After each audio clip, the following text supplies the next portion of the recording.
नमस्कार, you and yoga में पुनः आपका स्वागत। आज हम 6 चक्रों के बारे में पूरा वर्णन देने जा रहे हैं। प्रयास ये करेंगे कि एक ही वीडियो में आपको षट चक्र की यानी 6 चक्रों की पूरी जानकारी हो जाए, जो हमारे शरीर में अवस्थित हैं, हमारे शरीर का ऊर्जा केंद्र हैं, हमारे शरीर का एनर्जी सेंटर हैं। वो 6 चक्र कौन कौन से हैं और उनका क्या क्या कार्य है, कहाँ स्थित हैं, ये सब जानकारी हम प्रयास करेंगे कि इस एक वीडियो से ही हो जाए। यदि फिर भी कोई जिज्ञासा रहती है तो कमेंट बॉक्स में बताइए, उसके बाद हम इसको एक एक चक्र पर अलग अलग वीडियोस भी बना देंगे। तो प्रस्तुत करते हैं षट चक्र का वर्णन, जो हमने लिया है गोरक्ष संहिता से। गोरक्ष संहिता से ये वर्णन लिया गया है। श्लोक संख्या 14। चतुर्दलं स्यादाधारं स्वाधिष्ठानं च षट्दलं नाभौ दशदलं पद्मं सूर्यसंख्यादलं हृदि कंठि स्यात् षोडशदलं भ्रूमध्ये द्विदलं तथा सहस्त्रदलमाख्यातं ब्रह्मरंध्रे महापथे। तो ये श्लोक संख्या 14 से 15 तक हैं।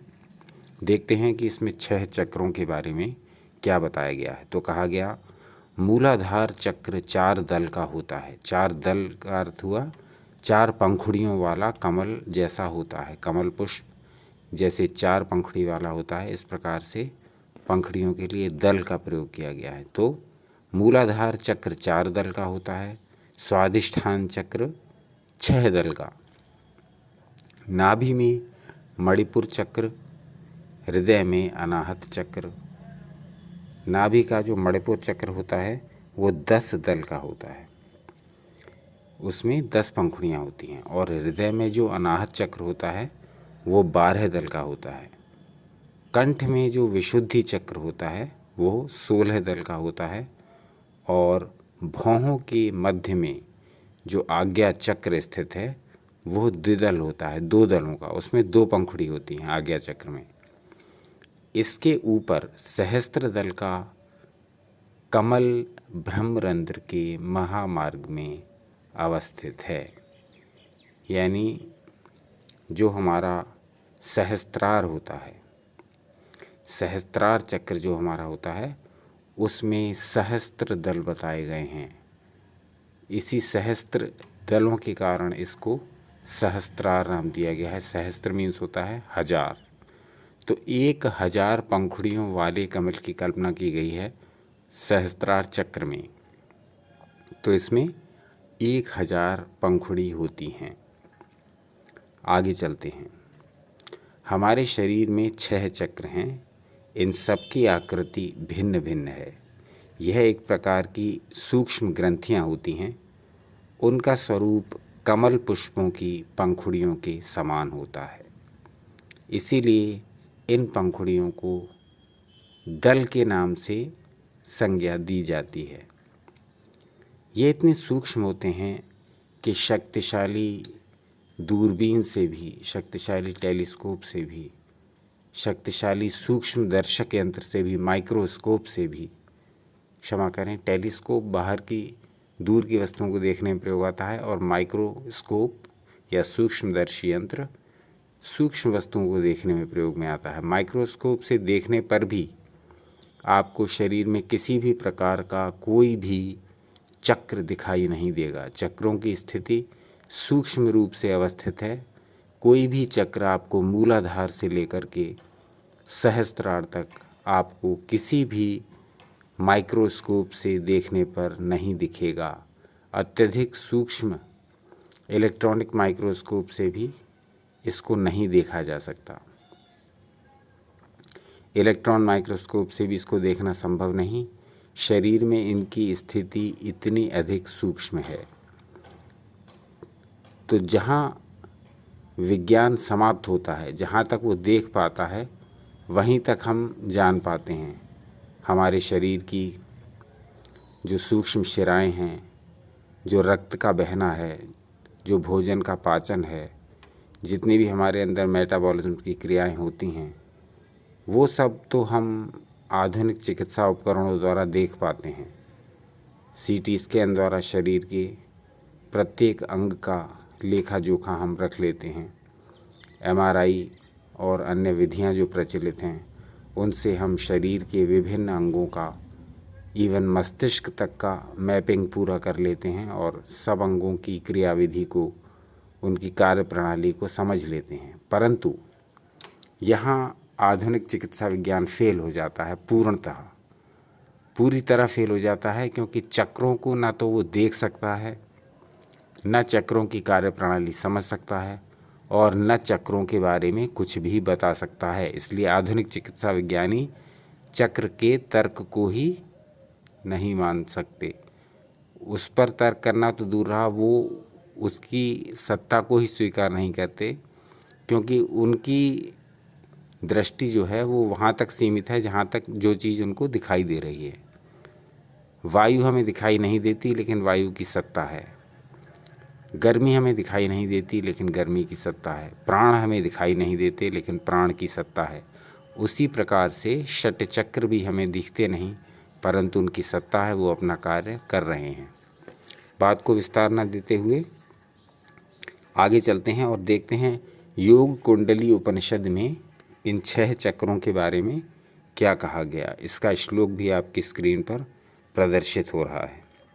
तो उसमें कहा गया है, मूलाधार गुदामी,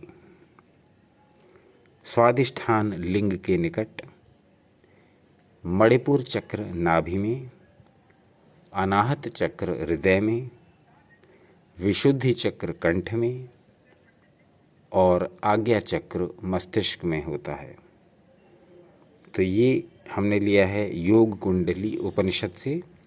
इसमें कहा गया, आधारम गुदमित्युक्तम स्वाधिष्ठानम च तु लैंगिकम मणिपूरम नाभिदेशम हृदयस्थमनाहृतम विशुद्धि कंठमूले च आज्ञा चक्र व मस्तकम।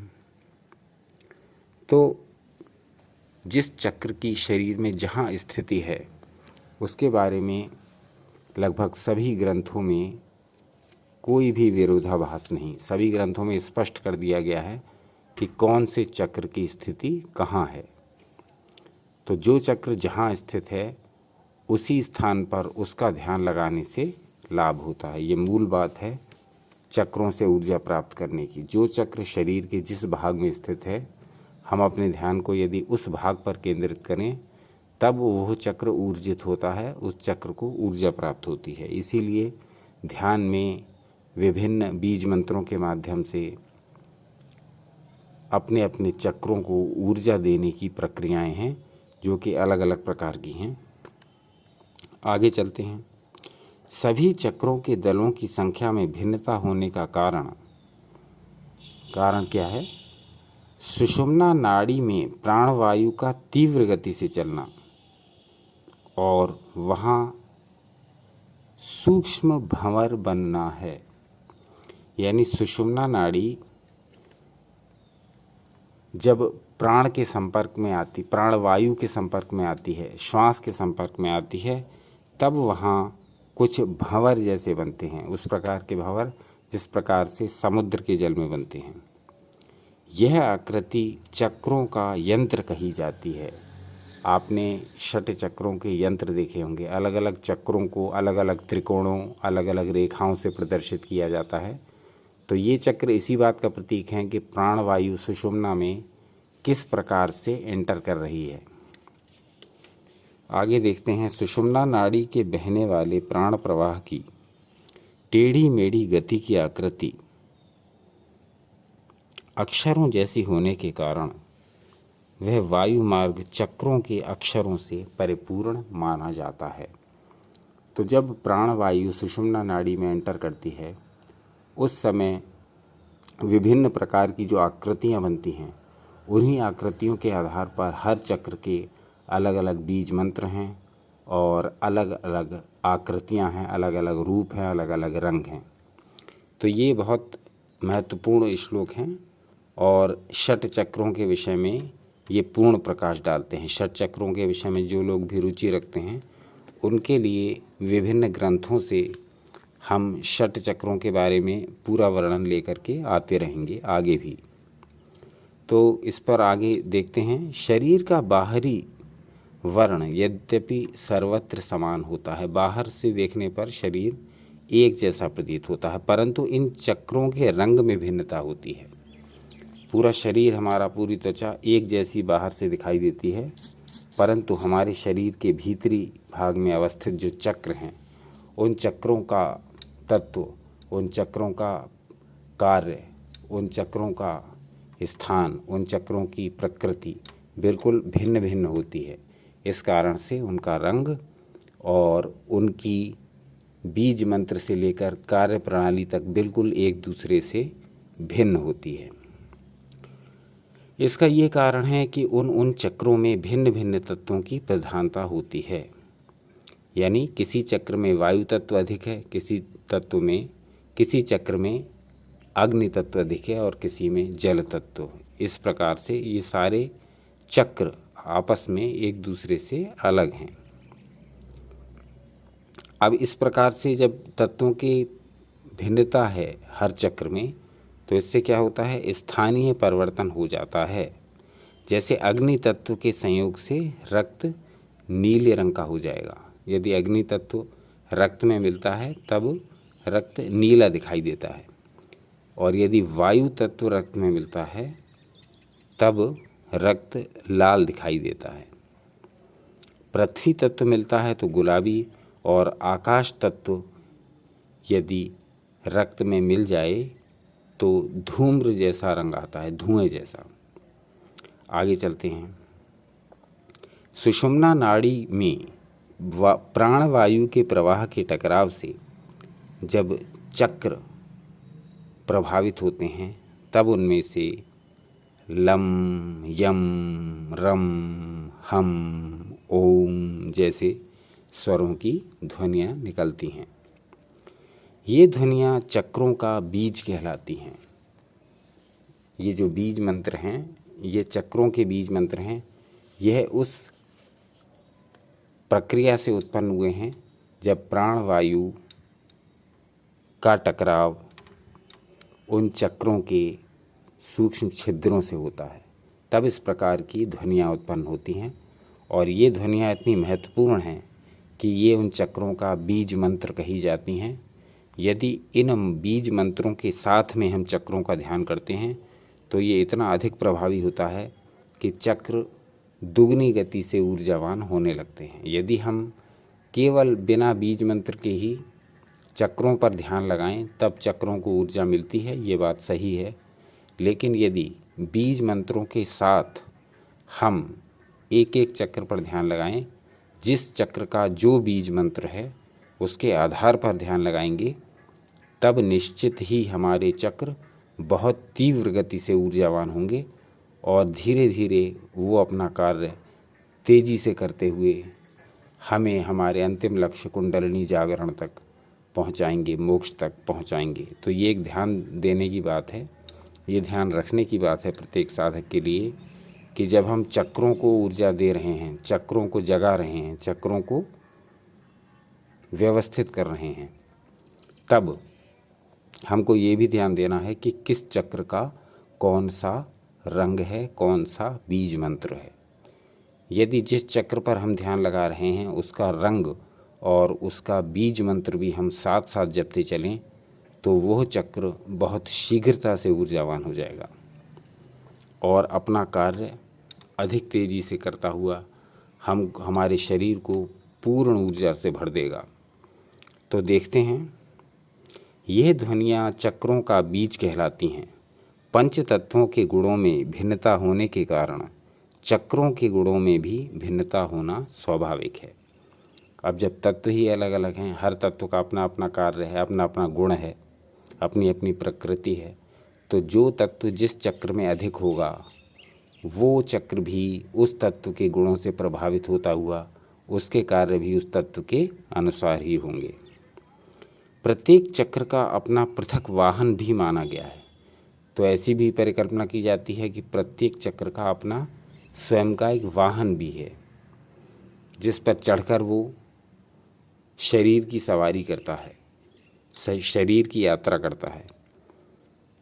यह वाहन प्राणवायु की गति का ही पर्याय समझना चाहिए। तो आगे कहते हैं कि वाहन का अर्थ यहाँ ये है कि प्राणवायु पर चढ़कर इस चक्र की ऊर्जा शरीर में विभिन्न स्थानों पर प्रवाहित होती हैं।